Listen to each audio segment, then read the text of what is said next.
সরকারকে ৪৮ ঘন্টার আলটিমেটাম দিলেন গণ অধিকার পরিষদ। মানুষের জন্ম হয়েছে উদ্যোক্তা হওয়ার জন্য, বললেন প্রধান উপদেষ্টা। সীমানা নির্ধারণ ইস্যুতে আন্দোলনকারীদের হুঁশিয়ারি দিলেন স্বরাষ্ট্র উপদেষ্টা। বাংলাদেশে এখনও নির্বাচনী পরিবেশ সৃষ্টি হয়নি, জানালেন খিলাফতি মজলিসের আমির। ডাকসু ও জাকসুতে বিপর্যয়ে চ্যালেঞ্জের মুখে এনসিপি। হাসিনা সরকারের প্রতিশ্রুতি বর্তমান সরকারে দেখছি, মন্তব্য জিএম কাদেরের। লন্ডনে লাখো মানুষের বিক্ষোভ, সরকার পতনের আহ্বান ইলন মাস্কের। দর্শক, শুনছিলেন দিনের খবরের প্রধান শিরোনাম, এবার বিস্তারিত। তার আগে আমাদের ইউটিউব চ্যানেল সাবস্ক্রাইব এবং সব খবর পেতে ফেসবুক পেজ ফলো করে রাখার পাশাপাশি ওয়েবসাইট ভিজিট করুন।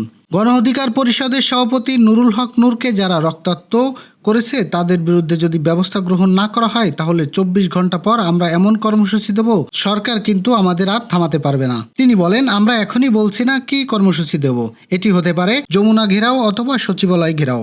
৪৮ ঘন্টা পর যদি গণ অধিকার পরিষদের নেতাকর্মীরা সচিবালয় কিংবা যমুনা ঘেরাও করে, তার পুরোপুরি দায়ভার সরকারের উপরই পড়বে।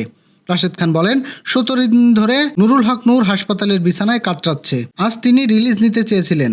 এর কারণ হলো দীর্ঘ সময় হাসপাতালে থাকা একজন জাতীয় নেতার জন্য অনেক বেদনাদায়ক। কয়েকটি পরীক্ষা নিরীক্ষা শেষে ডাক্তারদের পক্ষ থেকে জানানো হয়েছে নূরের এখনও রিলিজ দেওয়ার মতো সময় হয়নি। এখন পর্যন্ত তার নাকের হাড় ভাঙা, চোয়াল ভাঙা, মাটিতে আঘাত লাগার কারণে তার শক্ত কোনো খাবার খেতে পারছেন না। তার মাথায়ও আঘাত লেগেছে। মানুষের জন্ম হয়েছে উদ্যোক্তা হওয়ার জন্য, কারো চাকরি করার জন্য নয় বলে মন্তব্য করেছেন প্রধান উপদেষ্টা অধ্যাপক ডক্টর মোহাম্মদ ইউনূস। রোববার সকালে রাজধানীর আগরগাঁওয়ে পল্লী কর্মসহায়ক ফাউন্ডেশন ভবন ২ এর উদ্বোধন অনুষ্ঠানে প্রধান অতিথির বক্তব্যে এসব কথা বলেন তিনি। প্রধান উপদেষ্টা বলেন, মানুষ কারোর চাকরি করার জন্য আসেনি, মানুষের জন্ম হয়েছে উদ্যোক্তা হওয়ার জন্য। কাজেই যেদিকে যেন আমরা যেতে পারি, সবাইকে সে সুযোগ দিতে পারি। তিনি বলেন, এখন মানুষ বহু রকমের উদ্যোক্তা হয়েছে, আমরা কারো তালিকা করে দেখিনি। কাজে আরও সুযোগ আসছে। বড় বড় কারণ হলো প্রযুক্তি আমাদেরকে সমস্ত কাজে একেবারে বিশ্বের সঙ্গে যুক্ত করে দিয়েছে। এখন প্রযুক্তিকে ব্যবহার করার সময় এসেছে। ফরিদপুরের সংসদীয় আসনের সীমানা নির্ধারণ ইস্যুকে কেন্দ্র করে অবরোধকারীদের হুঁশিয়ারি দিয়েছে স্বরাষ্ট্র উপদেষ্টা লেফটেন্যান্ট জেনারেল অবসরপ্রাপ্ত জাহাঙ্গীর আলম চৌধুরী। তিনি বলেন, রোববার বিকেলের মধ্যে অবরোধ তুলে না নেওয়া হলে বল প্রয়োগের মাধ্যমে তাদেরকে সরিয়ে দেওয়া হবে। রোববার সচিবালয়ে সাংবাদিকদের সঙ্গে আলাপকালে এসব কথা বলেন তিনি বলেন, যারা রাস্তা অবরোধ করে রেখেছে তাদের কাউকে ছাড় দেওয়া হবে না। তারা লাখ লাখ মানুষকে জিম্মি করে রেখেছে, এটি কোনো অবস্থাতেই বরদাস্ত করা হবে না। বিকেলের মধ্যে অবরোধ তুলে নেওয়া না হলে বল প্রয়োগের মাধ্যমে তাদেরকে সরিয়ে দেওয়া হবে। উপদেষ্টা জানান, কোর কমিটির বৈঠকে দেশের সামগ্রিক আইন শৃঙ্খলা পরিস্থিতি নিয়ে আলোচনা হয়েছে। সম্প্রতি অনুষ্ঠিত কয়েকটি নির্বাচন, পুলিশের প্রশিক্ষণ, আসন্ন নির্বাচন উপলক্ষে প্রস্তুতি, ছিনতাই, চুরি, ডাকাতি এবং সীমান্ত ইস্যু নিয়ে আলোচনা হয়েছে। পাশাপাশি দুর্গাপূজা, ফরিদপুরের ২টি ইউনিয়ন ঘিরে উদ্ভূত সমস্যা নিয়েও আলোচনা হয়েছে। বাংলাদেশে খিলাফতে মজলিসের আমির আল্লামা মামুনুল হক বলেছেন, দেশে এখনও নির্বাচনী পরিবেশ সৃষ্টি হয়নি, নির্বাচন ঘনিয়ে এসেছে, লেভেল ফিল্ড তৈরি হয়নি। বাংলাদেশের খিলাফত মজলিসের পক্ষ থেকে প্রশাসনকে নিরপেক্ষভাবে গোটা বাংলাদেশের লেভেলিং প্লেইং ফিল্ড, সমতার ভিত্তিতে রাজনৈতিক পদ ও মতের অংশীজনদের নির্বাচনে অংশগ্রহণ পরিবেশ সৃষ্টি করার জন্য উদাত্ত আহ্বান জানায়। শনিবার বিকেলে গোপালগঞ্জ শহরের পৌর পার্কে বাংলাদেশ খিলাফত মজলিসের জেলা শাখা আয়োজিত গণসমাবেশে প্রধান অতিথির বক্তব্যে এসব কথা বলেন তিনি। মামুনুল হক বলেন, আমরা বাংলাদেশের সত্যিকার অর্থে বৈষম্যহীন ইনসাফপূর্ণ দেশ গড়তে চাই। চূড়ান্ত কথা, সত্যিকারের ইনসাফপূর্ণ বৈষম্যহীন সমাজ গড়তে চাইলে মানবরচিত তন্ত্রমন্ত্র দিয়ে সম্ভব হবে না। চূড়ান্ত বৈষম্যহীন সমাজ গড়তে হলে আল্লাহ প্রদত্ত রাজনৈতিক বন্দোবস্ত, খেলাফত ব্যবস্থা কায়েম করতে হবে। চূড়ান্ত লক্ষ্যবস্তু হিসেবে আল্লাহর খেলাফত প্রতিষ্ঠাকেই ঘোষণা করছি।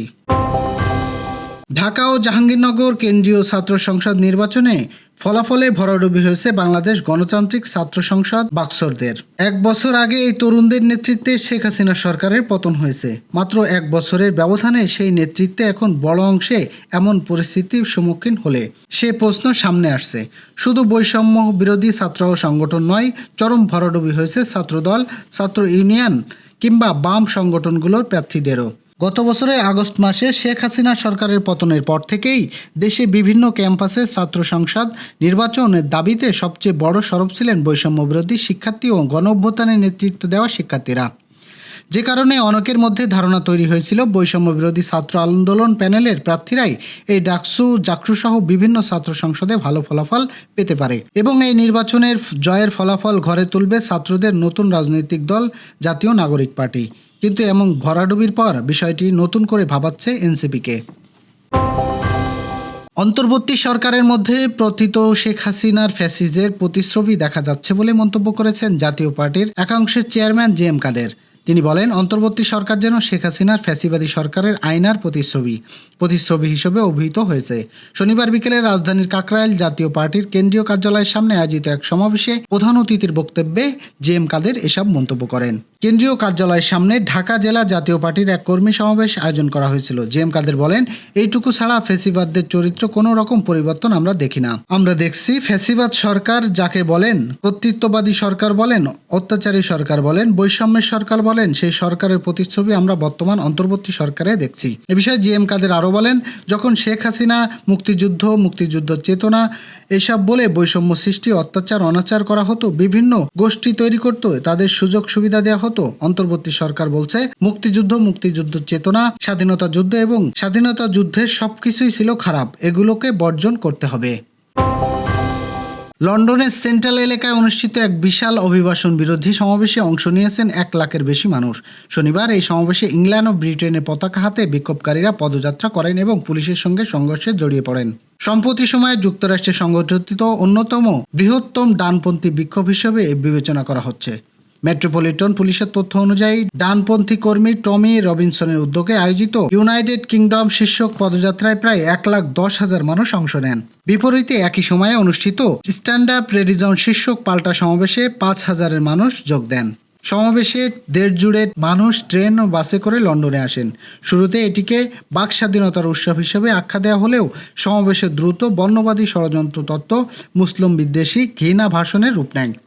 পুলিশের ধারণা আছে বেশি মানুষ অংশ নেয় পরিস্থিতি নিয়ন্ত্রণে রাখতে আইনশৃঙ্খলা বাহিনী তীব্র সহিংসতার শিকার হয়। পুলিশের উপর লাথি, ঘুষি, বোতল, ফেয়ার বিভিন্ন বস্তু নিক্ষেপ করা হয়। এতে 26 জন পুলিশ কর্মকর্তা আহত হন। তাদের মধ্যে 4 জনের অবস্থা গুরুতর। ঘটনাস্থল থেকে 25 জনকে গ্রেপ্তার করা হয়েছে। ভিডিও লিঙ্কের মাধ্যমে সমাবেশে যোগ দিয়ে মার্কিন ব্যবসায়ী ইলন মাস্ক ব্রিটেন সরকারের পরিবর্তনের আহ্বান জানান। এই ছিল দুপুরের আয়োজন। রাতের খবর দেখার আমন্ত্রণ রইল।